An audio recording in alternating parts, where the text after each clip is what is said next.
diciembre de 2020 va a ser la clase resumen o la clase cierre respecto a todos los contenidos que hemos pasado a lo largo del semestre, ¿vale?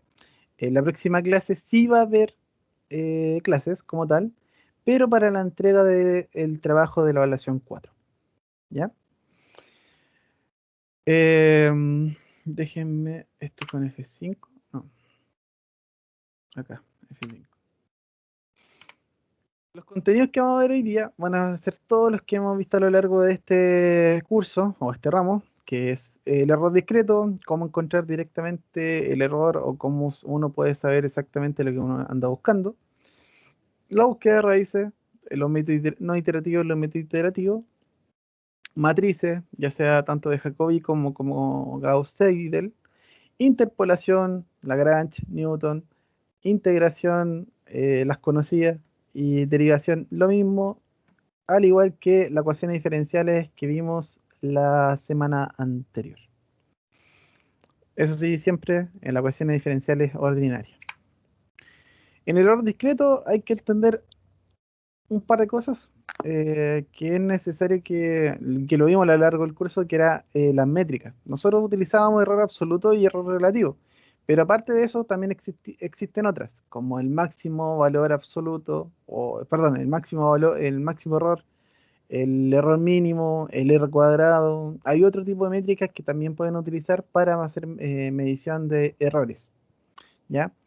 El análisis que ustedes tenían en cuenta de...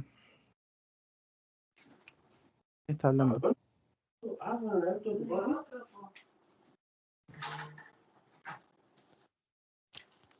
Em, silencio mientras.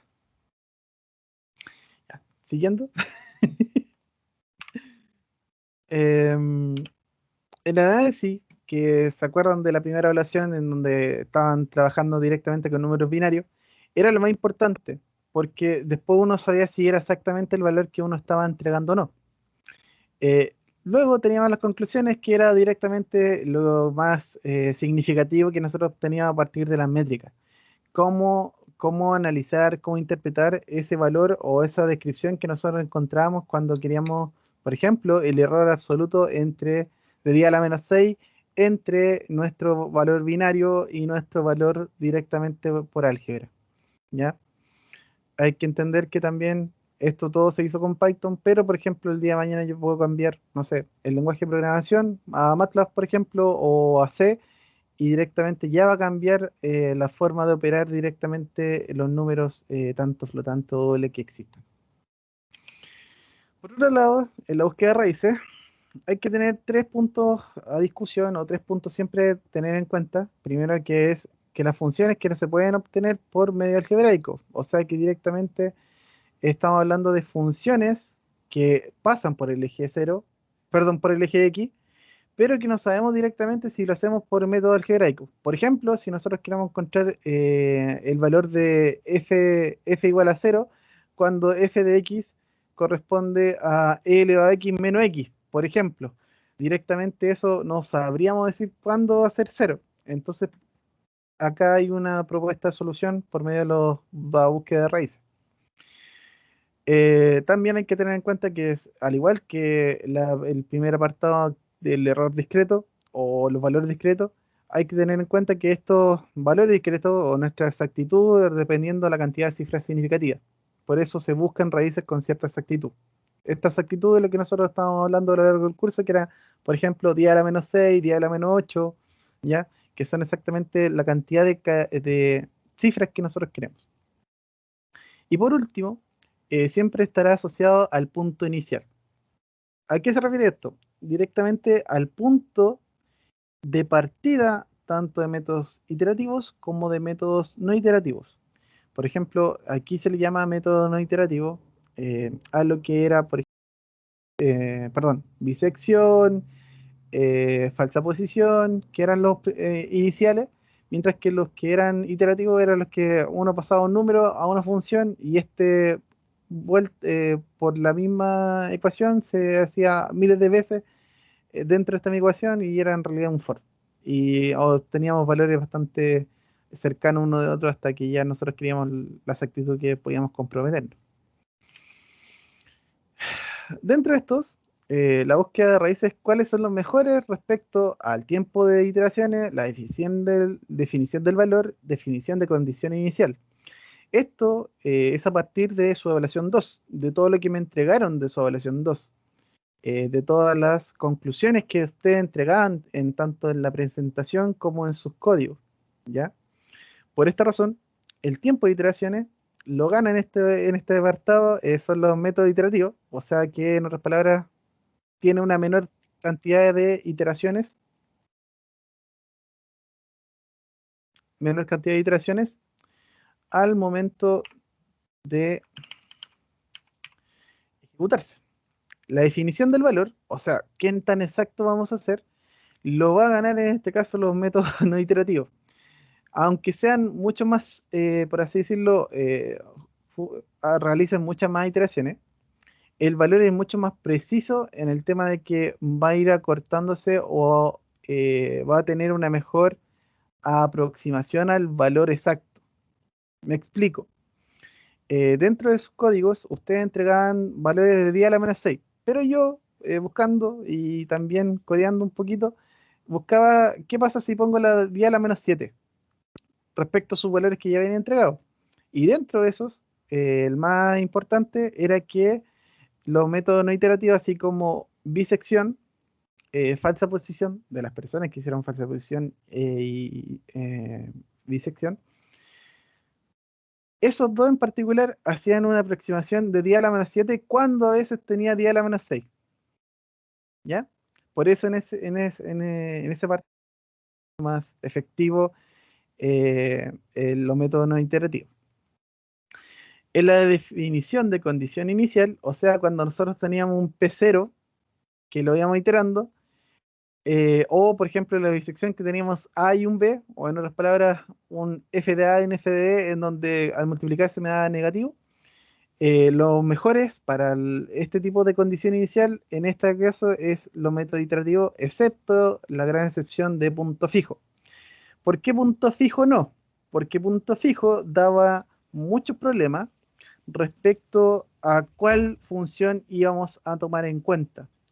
Por ejemplo, cuando ustedes querían lograr un punto fijo en especial, que el caso de Isidora y Carolina, si me equivoco, y en el caso de Isaí, si no me equivoco, si no me equivoco, o el caso de quién era, pero un par de personas que trataron de hacer las cosas por punto fijo, tanto por el método de Rapson, un asociado, perdón, el cuánto, no era el Rapson, era el otro, tanto nombre se me confunde. El último método de, el más, como el más efectivo, que era el método de, que era una combinación con punto fijo, ¿vale? En ese caso particular, la definición de la función de punto fijo, o g de x, era complicada, era bastante difícil de obtener. Entonces, por esta razón, la condición inicial, aparte de solamente tener un punto, era también tener una función clave o una función acotada a las condiciones. Y eso era complicado.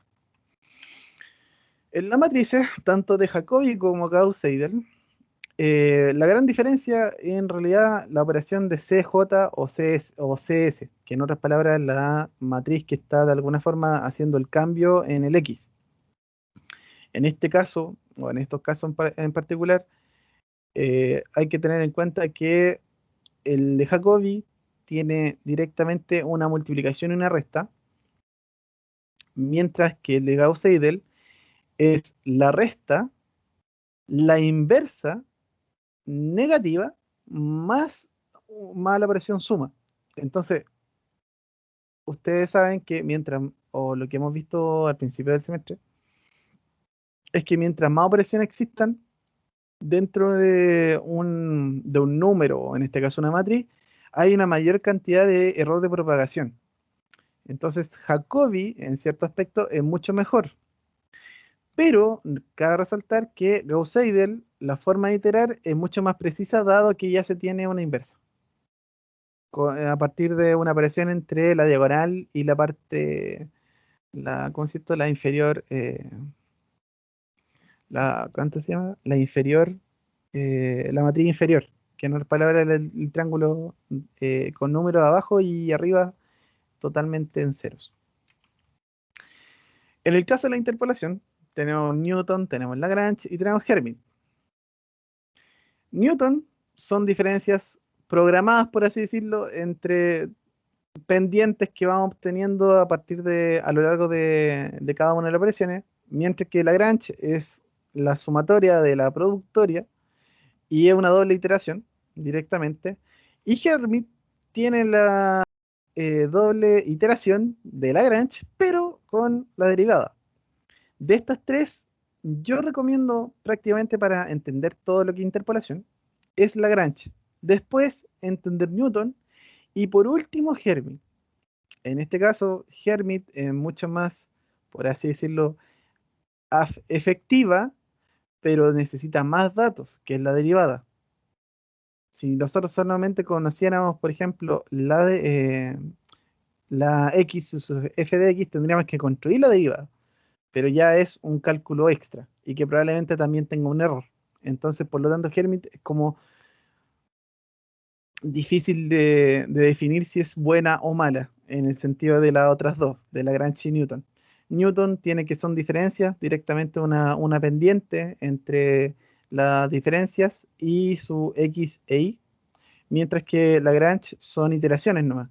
Y si ustedes han investigado por el trabajo actual, han utilizado lo que es SymPy o Python SymPy, la biblioteca, para transformar un string en algo operable. Sí, Qué bueno, qué bueno. sí, profe. En, in- en integración, en integración tenemos de 3 puntos, de 4 puntos y de 5 puntos. Mientras más puntos, mucho más efectiva. Pero acaba de señalar que cuando tenemos 3 puntos, el punto sub 0 o el x sub 0 va a corresponder al punto inicial de la integración, mientras que el punto final va a ser el x sub 2. En el punto de 4 puntos tenemos que el x sub 0 va a ser el punto inicial y el punto final o el valor que está arriba de la integral corresponde al x sub 3. Y el de 5 puntos, al igual que el anterior, es x sub 0 es el valor inicial, o sea, el valor debajo de la integral, y el valor que está por encima de la integral es el x sub 4. ¿Ya? Cabe destacar que el otro día que envié un comunicado respecto al código que estaba en plataforma, era que el h estaba mal definido, porque el h lo estaba definiendo respecto al f de x, pero el h se define respecto a x, no a su imagen. Por eso hice un arreglo respecto a ese código y además ustedes tienen que pasar el x, o sea, perdón, el h, el tamaño de paso entre x e x. Así no hay tanta pérdida entre lo que tenía antes y lo que ahora está. En la derivación, al igual que el caso anterior, eh, depende de la posición. En este caso hay, por ejemplo, tenemos la regresiva, la progresiva y la central. Pero hagamos la diferencia entre central, progresiva y regresiva, entre las que tiene 2 puntos, que es la central, y las que tienen 3 puntos, que es la regresiva y la progresiva. La central, al tener 2 puntos antes y después de donde nosotros queríamos derivar, probablemente estemos haciendo de alguna forma la regla trapecio. Si las personas de integración me entenderán. Que en otras palabras puede tener más error y que probablemente no estamos haciendo, no estamos, por así decirlo, tomando la curva, sino que 2 puntos y tomando su pendiente. En el caso del progresivo y el regresivo, al tener 3 puntos es mucho más exacta y es aplicable a muy parecido a lo que hace integración con respecto a Simpson o Simpson 3 octavos, que es una regla mucho más específica y puede obtener una mejor aproximación que la anterior, ¿ya? Según sea el caso, nosotros tenemos también estas tres, porque, por ejemplo, ¿qué pasa si nosotros tenemos valores antes del punto, pero no después. Si tenemos valores antes del punto que nosotros queremos obtener la derivada, entonces es una progresiva, porque el último, perdón, una regresiva, dado que el último valor es el, el que yo ando buscando. Y yo tengo valores de atrás que me van a apoyar para obtener mi valor de derivación. El progresivo es desde mi punto hacia adelante. Entonces probablemente me esté apoyando desde un vacío que no sé cuál es, pero tengo 2 puntos más adelante. Y con eso puedo obtener una buena progresión del valor de la derivada. Mientras que la central es, por así decirlo, una pendiente entre 2 puntos, uno antes y uno después, respecto a un tamaño de paso, y que probablemente me genere un error que no sea el conveniente. O quizás puede existir la posibilidad que el punto en donde yo estoy haciendo mi derivación es un punto que existe una asíntota, por ejemplo. ¿Y qué pasa en esos casos? Depende mucho de cómo viene la curvatura antes y cómo viene la curvatura después. Entonces la central a veces puede perder el sentido de hacer la derivada como tal. ¿Ya? Por último, tenemos las ecuaciones diferenciales de carácter ordinario, o sea que tenemos solamente f' o y', y que en este caso en particular hay que tomar en cuenta tanto que esto necesita un problema valor inicial. ¿Qué quiere decir esto? Que debe tener una ecuación diferencial ordinaria, y esta ecuación diferencial ordinaria tiene que además tener un valor de y que genera un valor de preimagen y de su imagen. En otras palabras, como aparece en la presentación, ese i de 4 es igual a 53.1. ¿Qué quiere decir esto? Que con x igual a 4, yo obtuve la imagen de 53.1. Entonces, con ese dato ya puedo crear, y más la ecuación diferencial, puedo crear mi problema de valor inicial. Ahora bien, en el método discreto, que lo vimos la última clase, era directamente de la transformación. ¿Cómo pasamos del problema de valor inicial a lo que nosotros queremos, que es un método iterativo que va de alguna forma propagando un error? En este caso tenemos w de i más 1, que va a ser nuestro i', pero, perdón, nuestro i, pero consecutivamente a partir de un valor anterior, que es el w sub i, más un tamaño paso respecto a t sub i.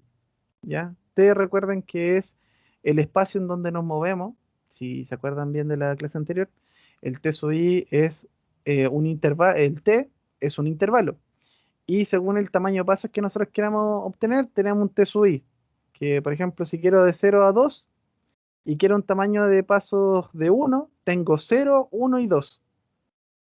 Entonces ahí ya tengo el h, que es de 1, en la tasa de cambio, 1, y el T sub i va a ser 0, 1 y 2 dependiendo de la iteración, y W sub i también. Y la transformación como tal, de alguna forma genera un error de propagación, como ya dije anteriormente, pero que en este caso es lo más cercano a una ecuación diferencial o los valores que podemos obtener a partir de un valor discreto. ¿Alguien quería preguntar algo?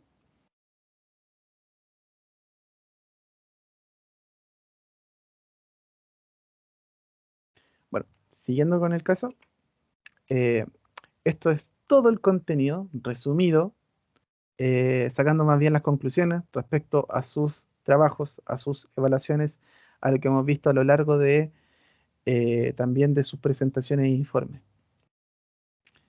¿Alguna duda, pregunta o consulta?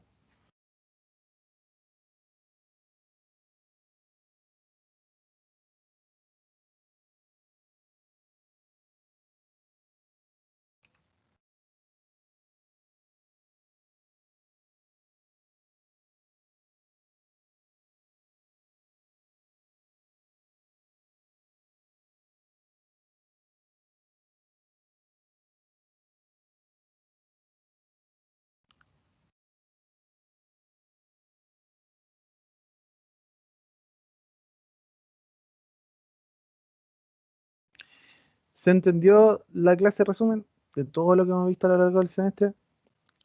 ¿Cómo le ha ido con, la evaluación 3? ¿Han tenido algún problema? Aparte del problema del código, que incluso les puedo mostrar cuál era el gran problema que tenía antes. Además, lo tengo aquí mismo porque lo estábamos viendo con uno de sus compañeros, que era este. Acá está la deriva integral, que estaba el código como tal. Aquí estaba todo el código. Pero que h era calculado directamente de los puntos, estaba anteriormente de esta forma.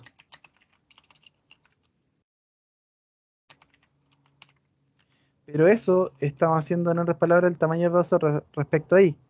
Pero esto debe haber sido respecto a x, o sea, desde un x0 y un x1, para ver el tamaño de paso.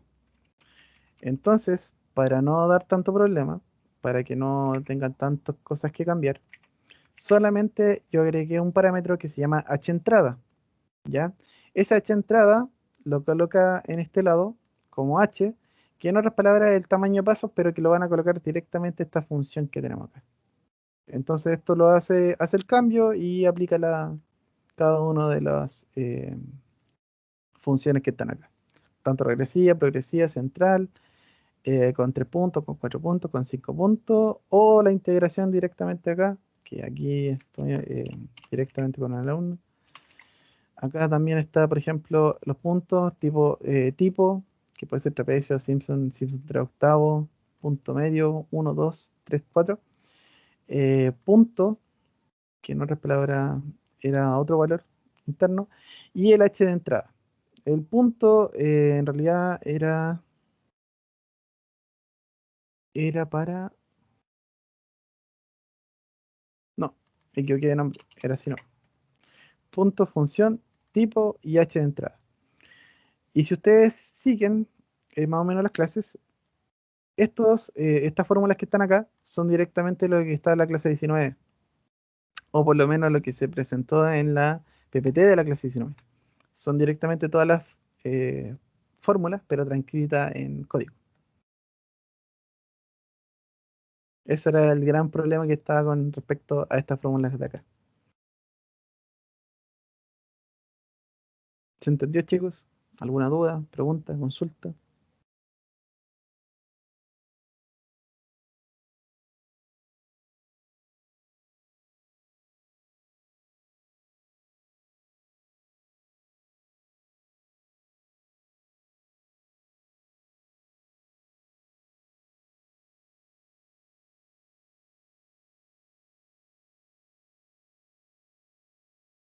No, profe, creo que no hay dudas.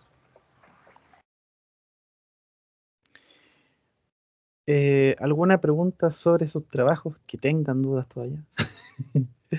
Porque hemos estado hablando harto, tanto eh, por reuniones para acá por Teams como por otros medios. Eh, no sé si hay alguna pregunta sobre sus trabajos, como para dejar la grabación hasta acá. Claramente se lo voy a subir a YouTube. Eh, y la pregunta, duda, consulta de sus trabajos podemos dejarla como parte. ¿Les parece?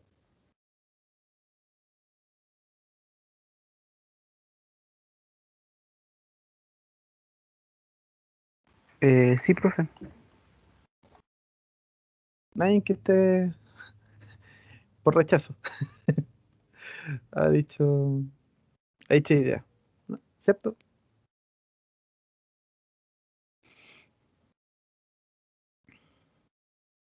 Ya, parece que no. Entonces voy a detener la grabación.